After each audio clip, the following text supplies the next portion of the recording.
Today's hack in the health science classroom is about dry erase boards.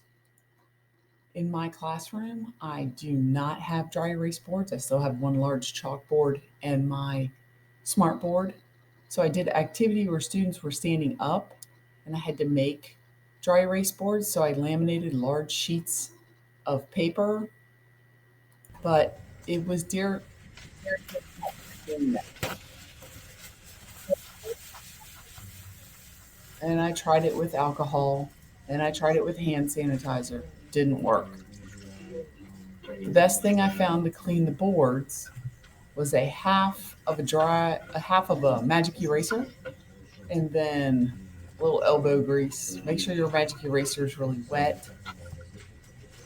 Scrub the board and then dried it with some paper towel. And then I was ready to go for the next class.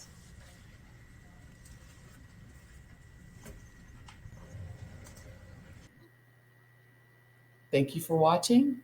You can click the logo in the upper corner if you'd like to find out about more tips and tricks for the health science classroom. You can also catch me on Teachers Pay Teachers.